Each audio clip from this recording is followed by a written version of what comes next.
Okay, thank you. I should always know better than having a third spot on an afternoon session. You're always going to be over time. It's great. There's more people that can come in now because they don't need afternoon tea. Oh, you have that. Okay, so I'm from the Grampians Central West Waste and Resource Recovery Group, and as Costa alluded to, we do have one of the worst acronyms in the world, even worse than SSROC. I think that's actually great compared to ours. But yeah, WRRG does not exactly roll off the tongue. So just to give you a bit of context, this is where we are. So I'm just going to give a bit of tribute to our first two lots of speakers. So sorry for those of you who weren't in the room. The first one, Grow Local, elements of what we do is in that as well. So it's really about community and that really strong focus on what can we do with community and community spirit. The second one was we're also a regional group, so we also identify with what SSROC have done and the quirky nature of some of their campaigns there. So I think bringing all that together kind of is going to encapsulate what we do with Can Do Communities. So how did Can Do Communities start? Going back about 2 years ago, I was listening to something about boomerang bags and I think on a Sunday morning radio, and I thought this is a really great idea. They're getting community groups to get together and they're making bags to get rid of plastic bags. Sounds fantastic. So I shot them through an email, and within an hour I was on the phone with them. That's how keen they were to talk to people at that point in time. And as we all know, boomerang bags has grown enormously as all over the world, and they were really keen for a group like us to help groups in our area get started. So we did start helping some of them. We've got several boomerang bag groups. And I started following, they all set up little Facebook pages and things like that, and I started following them all, and I suddenly realised when I looked at what they were doing on social media that they were educating each other. They weren't just talking about having sewing bees and doing fantastic things with their bags at their local markets or their local supermarkets, but they were actually talking to each other around recycling issues and what they were talking about in their communities and so forth. And I thought this is really powerful, what we can do with our community groups through the prism of waste. And I started thinking about some other things that we were doing. We were also helping out community gardens at the time, so a little bit like, Grow It Local. We were working with them to do community composting and just, growing fruit and veggies. You'll see from the map, unlike our first two groups, they were very much what I call city-focused, and that's great. 90% of Australia lives in the city. The other 10% of it live in rural areas or rural regional areas, and so often we get left out of the planning and the picture around particularly services to do with waste and infrastructure and so forth. And in our region in particular, you can see that on the this edge over here, where Ballarat is, we're on the outer suburbs of Melbourne essentially, but further out you go, the less people you have, so it becomes progressively more rural. So we deal with about 250,000 population, 12 local government areas. And obviously, as you get more rural, you get smaller towns, smaller communities. So it's very diverse in the way we have to deal with them. You can't deal with what you do in Ballarat, where you would in Nil or Warrnambool or Dimbull, or where I happen to live closer to the South Australian border. Then, of course, we had China Sword, didn't we? Something we all won't forget, and I'll probably wear the scars for the rest of my life. Because we had councils that were really badly impacted by this, and then we followed it up this year with another issue with SKM Recycling being temporarily closed for about 6 weeks. We had another 6 councils that were in trouble. So it really focused people on the whole recycling issue and indeed more broadly waste.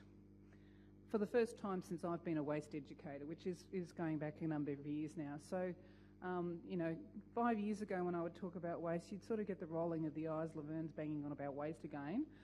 Now it's, we've all got to do something about this. So this is really sort of the pointy end at which Can Do Communities got created. But I'm going to go back a little step further. I'm going to do a history lesson here for you all, and the reason why I thought Can Do Communities would work. And that's because when we talk about waste and the way we deal with it these days, it is very much a city-focused thing. Curbside collections, people roll out their bins, they get them collected every week, fortnight or whenever it is, and they don't have to worry about it. And that's been the heart of our problem, I think. We haven't had to worry about it because it just happened. But in history, it didn't always just happen. Curbside recycling has only been around for less than 40 years. Even curbside collections, not much longer than that in reality. And in fact, for some of our communities where I come from, I don't get a curbside service, and I live 4 kilometres out of a town. So, it's still not a reality for everyone. But, in human history, we've always dealt with waste. We always had to deal with waste either individually or as communities. So what we've got here is, I guess I'm going to step you through a little bit of history. So I told Costa I was doing this differently, and this is what happens when you have an executive officer who has a background not only in accounting but history and archaeology. So, and archaeology is all about digging up waste and rubbish dumps most of the time. So going back in time, we always learned how to deal with our food and preserve it and so forth. And when we didn't do that, it went off and people had to deal with that waste. Over time, we developed more agriculture, which meant the ability to produce more. We also had specialisation in production and people learned to trade. They also learnt better preserving of food and how you would deal with it if you had to travel with it and so forth. We had cultural taboos around food, which meant more food waste. And there were also, other issues around food taboos in terms of religion and so forth. But all of this led to waste and dealing with it at a community level. We all dealt with it. Then we get to the marvellous Mrs. Beeton. I love Mrs. Beeton because in the middle of the 1800s, she wrote this marvellous book, Mrs. Beeton's Household Management, which spawned a whole century and a half of these sorts of books.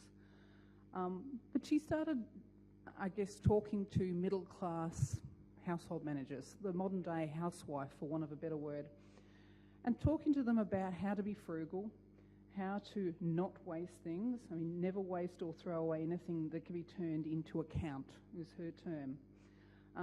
The art of using up coal remains, all those sorts of things. So using your leftovers. And we now have a whole program, Love Food, Hate Waste, Love Your Leftovers and so forth. Programs out of organisations like Oz Harvest about how we actually deal with food waste. We also had more training in home economics. And then going into the 20th century, we had 2 big wars. And it was during those times some of the best recycling campaigns came about. If you're ever interested and have the time, Google recycling, World War II recycling posters. There's an amazing array of them, and there's an amazing array of food waste ones as well. We created things like victory gardens, the Clean Plate Club. I used to use that with my kids. The kitchen is the key to victory, at least bread. Use less bread sort of thing. Eat more cottage cheese. You need less meat. I mean, really. The point being is that at times of trouble, the community, again, we got together and we dealt with the problem. And the thing was, is at a time when we were at war, you actually had to conserve what you had because of the war effort. So communities can do, and they do when they need to. And those are some of the very posters I was talking about. There's hundreds of them. They're amazing. And in fact, our Can-Do Communities poster child is a very famous, iconic picture from World War II, and there are varying versions of it. But this is Rosie the Riveter, and she really, it's a great story, and I've got some of these booklets there, but the story's inside, so I won't go into it now. But it's really, again, it's really around how do you get your communities to do something through, giving them a challenge. And we've got a challenge now with waste.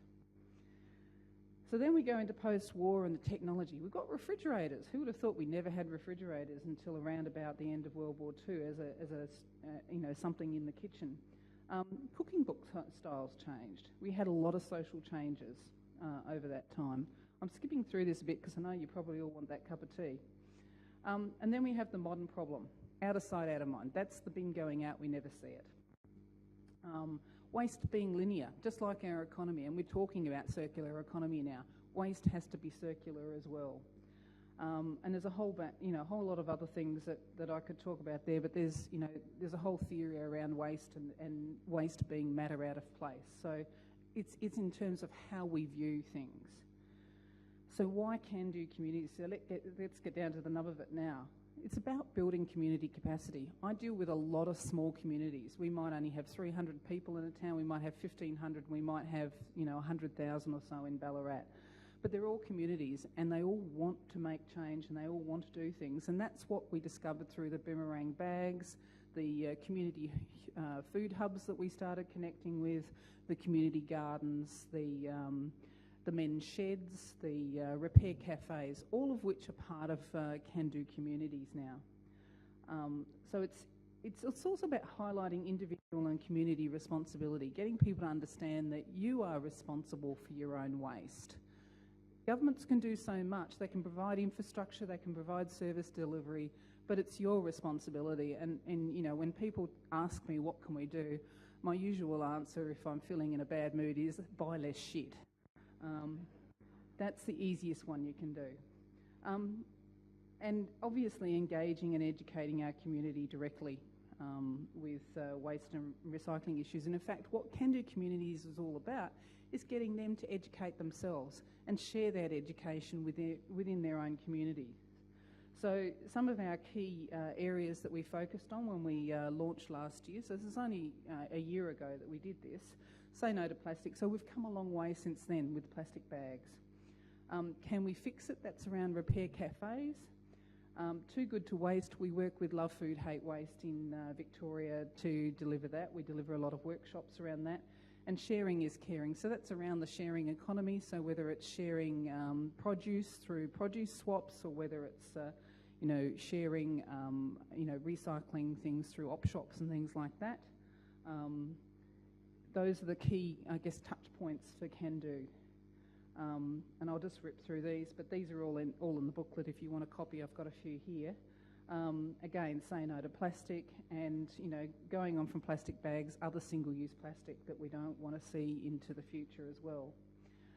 As I said, sharing is caring, so getting people to get together and do a passata class or a workshop and things like that with their excess tomatoes, and a whole range of other things.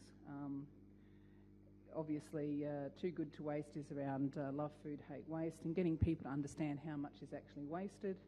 Can we fix it? Again, is the repair cafes. And then do we need it? Again, buy less shit.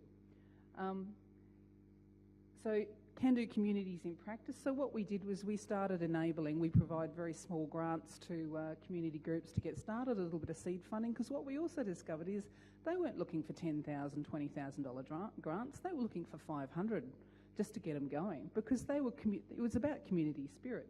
They didn't need huge amounts. They just needed a little bit of help to kick things along. It might have been just to print a brochure. It might have been providing getting a venue to go and get a kick-off meeting going, that sort of thing. We've also been fortunate. I mean, this man over here does so much in the community more broadly, and we can't thank him enough for the effort that he's done. But we also started having a series of workshops, which will continue this year. And we got the fantastic ladies from Good for the Hood over to talk about how you get your community group more connected within your community. And they ran a great one-day workshop with Costa and about 80 of our community members to really get this going. And that was the outcome of that day just out of Ballarat. A room full of really connected, really enthusiastic volunteers who just wanted to make change in their community. And that's it for me. Just two more things though. Since then, we've also done a couple of other publications. So one is our op shop adventures. So this lists all the op shops in our region. I have a tourism background as well, so this has gone into all our tourism visitor information centres, and it's hugely popular and people can download it off our website as well. So that's been another success out of Can-Do Communities. And this one's only hot off the press. This is our Granny one.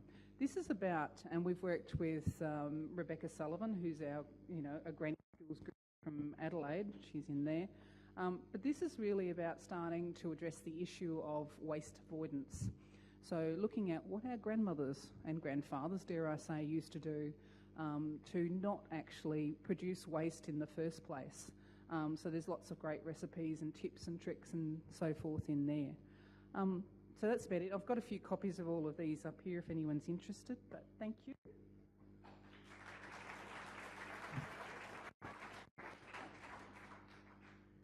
Fantastic, Laverne. Awesome. I was thinking about the guides to op shops, such a fantastic thing. I was also thinking about that repair thing. A lot of repair stuff has gone home. It used to be in shops. We used to be able to go to a shop and get our shoes done. But now a lot of that sort of repair stuff has gone home. So I'm thinking about, is there a way that we can have directories at councils that let people know who's in the area, who's working from home-based businesses, and understanding that when we look to repair, we might be looking in different places than where we've looked before, just sticking that thought out into the world of sharing our ideas. Awesome. I'm going to not talk because it means you get a quick cup of tea. We're supposed to be back here at 3:40. Is it 3:30? It's 3:28. 3:28. 10 minutes, you'll be right. Jump back. We're going to start. We promise we will be much more on time in the next little bit of the session. See you back here. Are we hosting the next bit or do we get the boot? I think someone else is hosting. Someone else might be hosting.